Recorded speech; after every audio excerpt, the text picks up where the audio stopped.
What awakening truly feels like. Many people believe that enlightenment is some kind of spiritual explosion, a moment filled with divine light, where truth reveals itself like thunder cracking through the sky. But in truth, awakening is far quieter than that. It doesn't arrive with celestial bells or calls from above, but like a gentle breeze, like the breath you release after years of unconsciously holding it in. It is not about gaining something new, but about shedding what was never needed in the first place. Like realizing quite suddenly that you've been clenching your jaw for years, and finally letting go. That subtle feeling of lack, the sense that you're not quite enough, that life isn't quite right, that fulfillment is always elsewhere, also dissolves in the light of awakening. But it doesn't fade because you found an answer. It fades because the grasping itself quietly stops. Like someone who's been lost in a forest for what feels like forever, only to realize they've been standing at the edge of the clearing all along. When the reaching ceases, what you sought is found right where you are. The mind, once a battlefield of thought, becomes something else entirely. Before, thoughts crashed like waves against the shores of awareness, dragging us with them, making us believe we were living when in fact we were only reacting. But in awakening, thought still comes and goes. Only now it no longer rules. There is no longer the urge to solve everything, to control or understand it all. The mind opens like the sky, unbound, vast, and quietly present. The sense of self, the one we have long protected and defended, the narrator inside who names and claims everything, begins to dissolve. Seeing still happens. Hearing, touching, feeling all arise. But the one who claims these experiences as mine no longer speaks. There is no inner voice saying, "I am the one seeing this," or "that feeling belongs to me." Experience continues, but without ownership. You become the clarity through which life moves, no longer the center of anything. Even emotions, those waves we so often mistake for ourselves, lose their stickiness.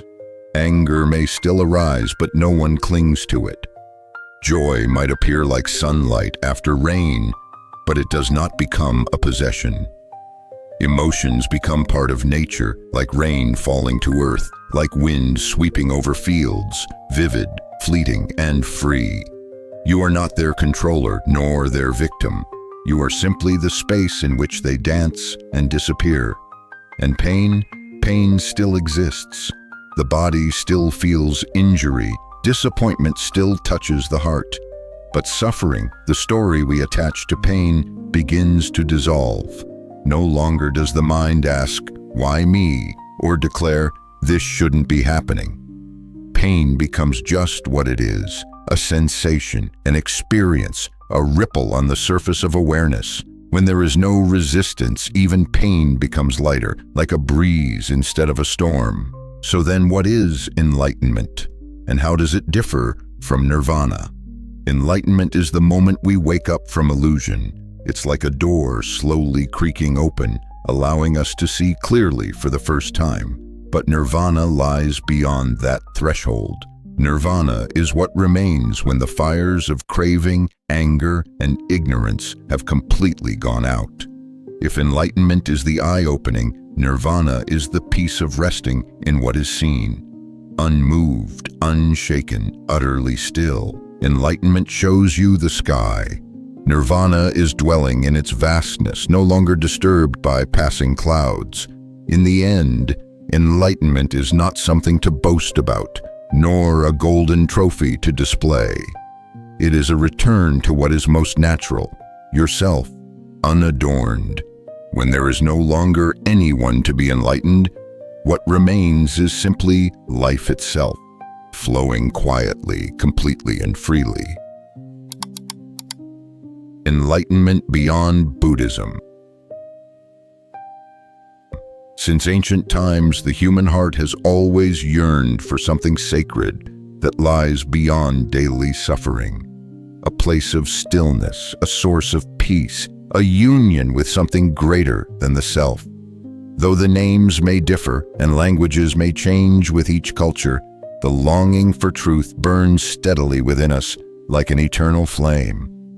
In Hinduism, sages speak of aham brahmasmi, the realization that oneself is never truly separate from the ultimate reality. Like a wave on the ocean, with its own form, its beginning and its end, yet never apart from the sea. When the wave recognizes this, loneliness fades, smallness dissolves, and what remains is the profound peace of coming home. Islamic mystics, the Sufis, speak of fana, the complete dissolution of the ego in divine love. They describe themselves as drops falling into the ocean, but the drop does not dissolve to become something else. It dissolves to realize it never was anything but ocean. In the poetry of the Sufis, there is a sacred longing so tender it brings tears, as if souls were calling out to one another after countless lifetimes adrift.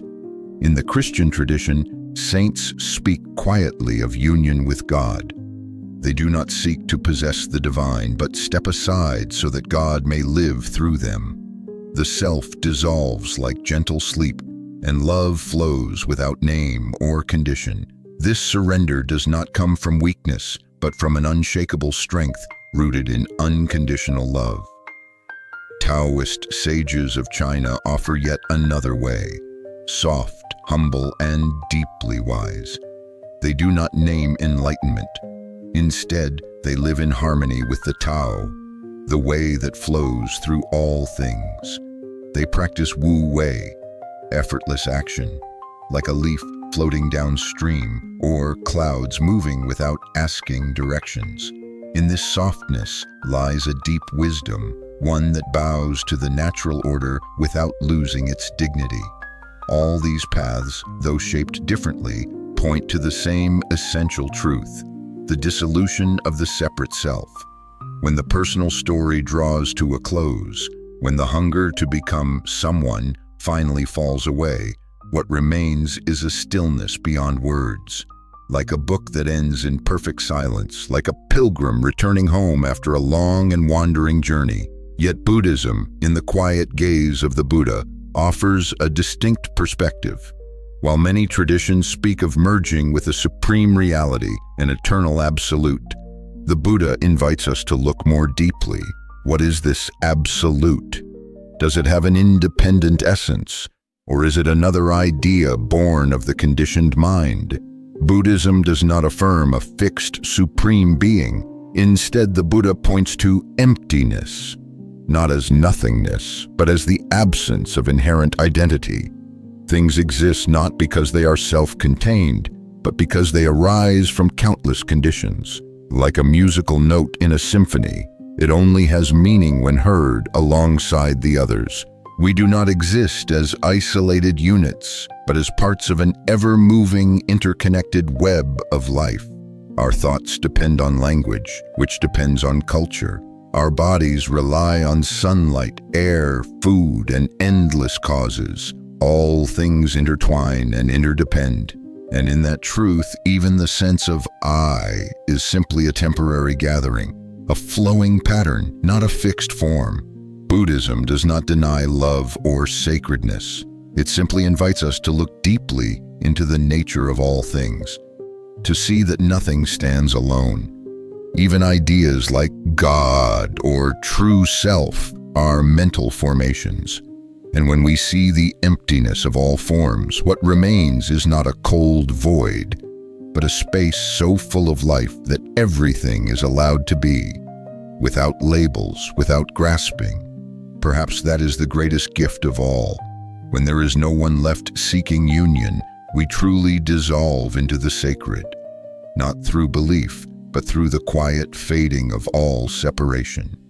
There is no one arriving, no destination to reach. Only life, here and now, vivid, spacious, and full of love. Can we talk about enlightenment without being enlightened? There's a quiet question that often arises in the heart of those sincerely walking the spiritual path. If I haven't awakened myself, do I have the right to speak about enlightenment? This isn't a question of doubt, but a form of deep honesty. It doesn't come from arrogance, but from humility. And in many ways, it touches closer to the spirit of the Buddha than even the most eloquent teaching. Sometimes we catch ourselves repeating ideas we've read in books, echoing the words of masters whose depth we haven't fully lived. And we wonder, are we really speaking from understanding or just reciting someone else's truth? But within that hesitation, if we pause deeply enough, something gentle begins to emerge. It's not an answer, but a kind of quiet recognition. The shared warmth between two people sitting together, not to teach each other, but to sincerely ask about what is real. Enlightenment is not something the mind can grasp. No one has ever tasted honey just by reading its description. And yet there is something within each of us, beyond thought and language, that recognizes truth when it is near. It's that quiet yes that arises unforced, like a flower turning toward the sun without knowing its name. That yes isn't a belief. It's an inner acknowledgement. It doesn't need explanation, nor does it ask for proof. It simply knows. Like the sun doesn't need to explain light or water to prove it is cool. And in that moment, we see that one doesn't need to be a saint to speak truthfully. One only needs to be honest, to walk barefoot along the path, open to what's real. But then how do we know who is speaking from insight and who is speaking from intellect? The Buddha didn't leave behind rigid dogmas. He gave us something far more compassionate, a living test. Look not at a person's words, he said, but at their mind and heart. Are they speaking to elevate themselves or to share? Do they create distance between the enlightened me and the unenlightened you?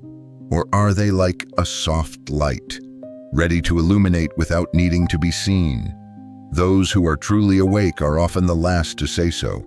They don't seek approval, nor do they need to be praised. They live like a candle, lighting others without diminishing their own flame. They may never stand on a stage, but every act of theirs is a teaching. They don't proclaim themselves as teachers, yet their presence makes you want to be kinder, quieter, more real. And that is why the Buddha said something truly revolutionary, even for his time. Do not believe anything, even if I have said it, unless it brings more peace, more clarity, and more freedom into your life. Truth does not need belief to exist. Just like water is wet whether or not you believe it. Just like flowers bloom even when no one is watching.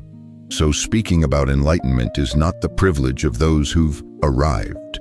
It is the offering of any heart that reveres truth, that bows gently before the mystery, that sits beside another and asks, are we truly alive? When we speak from a place of not knowing, without pretending, without claiming, our words carry the fragrance of awakening, even if we've never called it by any name. And perhaps in that not knowing lies the door to wisdom, the place where understanding first begins to take root. Enlightenment, the end of all seeking. We often imagine enlightenment as a glorious destination, a radiant summit reached after years of spiritual striving. In many people's minds, it is the reward for enduring countless hardships, a luminous crown upon the path of the seeker. But reality tells a quieter story. Enlightenment is not something glittering to be attained. It is what remains when everything we once clung to has quietly fallen away. Imagine an old house with many separating walls. Each wall stands for a belief, a fear, a self-definition. Then one day you begin to take those walls down, not to replace them with new ones, but to realize that the space inside was already open and filled with light. Enlightenment doesn't come from becoming someone. It comes from no longer needing to be anything. Many ask, is enlightenment permanent? That question reflects the mind's habit of thinking in terms of time, beginnings, endings, gains, losses. But enlightenment does not operate within time like ordinary states of consciousness. It is not an experience you can measure in minutes or hours. It's like noticing that the sky has always been there, once the clouds drift away. It is not something new that appears. It is the unveiling of what has always been. Carl Jung once said something deeply resonant with the nature of awakening. One does not become enlightened by imagining figures of light, but by making the darkness conscious. Indeed, the path of awakening is not paved with lotus flowers and divine music. More often, it begins with the quiet courage to sit with pain, fear, and the neglected corners of one's own being. The things we once fled from become the very threshold of the sacred. The philosopher Jiddu Krishnamurti once said, "Truth is a pathless land." There is no fixed road to awakening, no five-step formula, no hidden shortcut, because enlightenment does not lie at the end of the road. It exists right where you are, if only you stop long enough to see it. Every moment is a potential doorway to truth, if we are still enough to step through. To some, this sounds disappointing. We're used to roadmaps, instructions, goals, but this is actually the greatest gift. You don't need to go anywhere. You don't need to become anyone special. You only need to stop running from yourself. Right here in this breath, in the eyes reading these words, enlightenment is quietly calling. The Buddha once said that people live like beggars, wandering the world, while the priceless jewel lies in their own pocket. We search, we pray, we study, forgetting that the most precious thing is not outside of us. Have you ever searched your entire house for something, only to realize your glasses were on your head the whole time? Enlightenment is just like that. We search our whole lives, only to discover what we sought was never absent. And when there's no one left trying to become enlightened, no more prize to be earned, then Nirvana simply is. Not loud, not dazzling, just the profound stillness of a mind that no longer fights. The door was never locked. We were simply pushing it the wrong way. Enlightenment is not reserved for monks in remote caves or rare saints. It is for anyone who is tired of chasing, anyone brave enough to stop. Sometimes we must become completely lost before we can finally sit down and realize we've always been home. There is nothing you must become. Nothing within you needs to be erased. Beneath all your fears, dreams, and masks, something has always remained.